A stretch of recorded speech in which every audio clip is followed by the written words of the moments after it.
Welcome to Aero-TV's daily coverage of EAA AirVenture Oshkosh for Friday, July 30th, 2010. The morning brought a gathering of women in aviation called WomenVenture.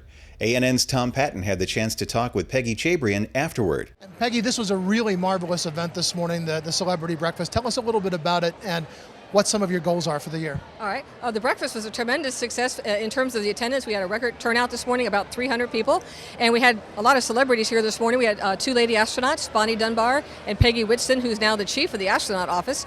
David Hartman was here. We had the cast, some of the cast and crew for the new movie Pearl being premiered tonight here at Oshkosh, and also country music singer and entertainer Aaron Tippin, who performed two very old patriotic song and then one of course, hit songs. So that was excellent. We announced some of our new scholarships that we're going to be awarding at our conference in February. One with Able Flight and another one with Aero-News Network and memorial to Vicki Cruz. So a lot of announcements, our new membership campaign. So just a great morning. This is part of the WomenVenture activities, EAA and Women in Aviation collaborative efforts, our third year. The breakfast is part of that. The evening program last night with the astronauts in the Theater in the Woods was another component. And then this morning is kind of the big finale, if you will. At Aeroshow Square around 10:30, we're going to, all these ladies in their yellow shirts, that's the color for this year, have their picture taken with all the lady pilots here at AirVenture, one place at one time. So, what are some of the organization's goals for the coming year? Well, of course, we're always trying to encourage more women, particularly to get involved in aviation, to learn to fly. And we also work a lot with young people. We have over 70 chapters around the world, and they go into schools or working with scouts or other youth groups to encourage them to consider, learning to fly or getting into aviation. Another goal, of course, is always grow our scholarship program and our membership overall. We try to help not only to get new people into aviation, but provide resources for those who are in aviation already. Do you find that women find it particularly difficult to get involved in aviation? The big difficulty is convincing women that aviation's for them too. The doors are open. The companies are looking for people, whether employees. The aviation industry overall, particularly general aviation, would like to see more women pilots. People learning to fly. So it's just getting the word out to women that this is something fun that they can get involved in too. So if there are any women non-pilots who are watching this, what advice would you give them? Well, if you're here at AirVenture, introduce yourself to one of us. We'd love to talk to you about it. Or go to your local flight school, go to our website, wai.org. Maybe there's a chapter in your area, and you can talk to one of our members about learning to fly. Or just give us a call at the office, and we'd be happy to talk to you as well. Peggy, thank you very much for talking with us on Aero-TV. Thank you very much. Thanks. More of Aero-TV's daily update from AirVenture in a moment. Integra Release 9 sets a new standard with the easiest to use pilot interface in all of general aviation. Access to any of Release 9's powerful capabilities is as simple as pressing the desired bidirectional page key. Pressing the same key in a desired direction navigates through the clearly labeled tabs with no more guessing as to what a given pilot input would do.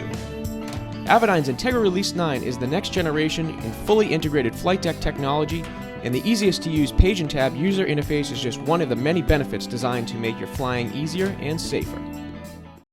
Welcome back to Aero-TV's daily update from AirVenture 2010. The U.S. Fish and Wildlife Service announced Friday it's taking delivery of more Quest Kodiaks. We have a fleet that is in need of replacing. Frankly, some of them have been in operation for excess of 30 years, and we need the kind of planes that we can see here with the Kodiak. We're going to get 9 by the end of this year and outfit my entire team of pilot biologists who do this work with these new planes. It's going to be an incredible day for us because they are incredible resources. And we want them in safe, comfortable, effective platforms. This Quest is a Kodiak Quest that we put on floats. We've adjusted it particularly for our mission in the U.S. Fish and Wildlife Service to monitor fish and wildlife populations throughout this continent. This plane in particular will be used for monitoring migratory bird populations from the Arctic to the Gulf of Mexico, even into Mexico, frankly. On an annual basis, they do many missions, and this platform is going to be a safe, effective, efficient platform for us to do this throughout this continent. Aspen Avionics Brad Hayden told Aero-TV about a software upgrade now available for his products. This year at AirVenture, we announced some really exciting products, and one of the things that our customers are most excited about is the new geo-referencing feature that we've added to our approach plates and approach procedure charts. We've always had the full AeroNav suite of products that we get from Seattle Avionics called Chart Data. We refer to the product on that feature on our product as the Aspen Chart Data.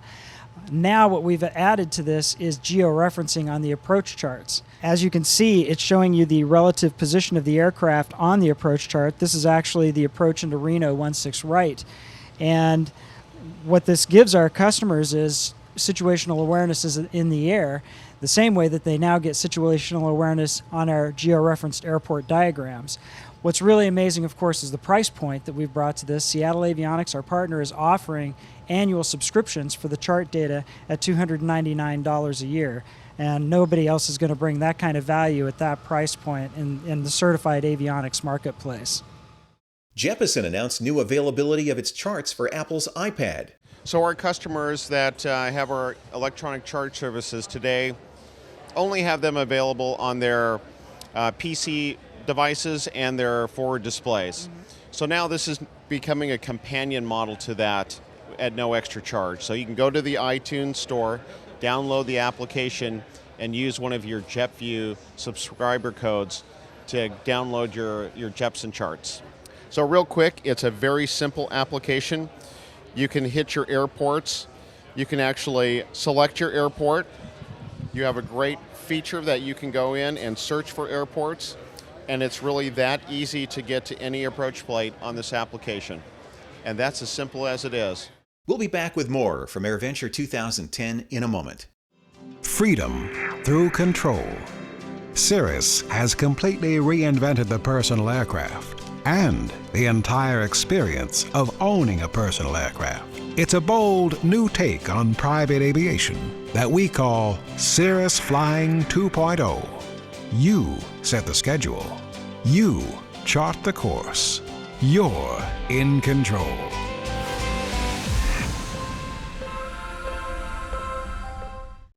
Welcome back to Aero-TV's Daily Update from AirVenture 2010.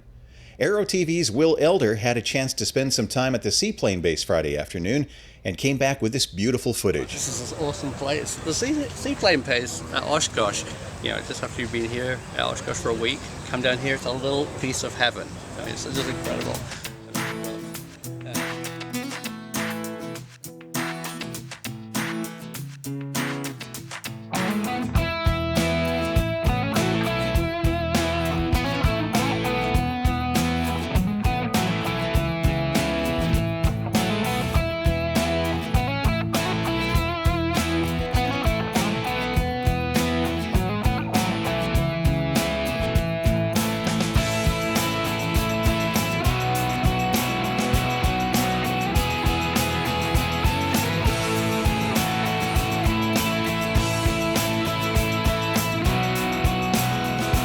Relaxed, it's quiet, we got the seaplanes taking off and landing. It's just, we got a lot of shade out here.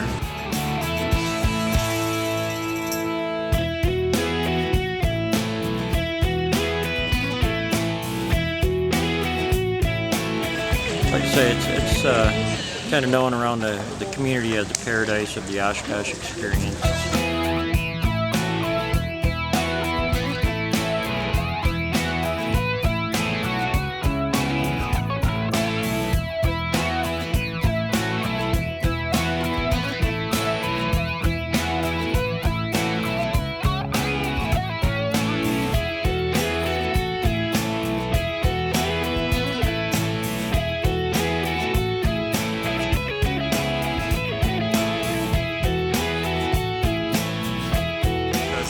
It's such a nice setting back here that people have really worked to make it a nice area.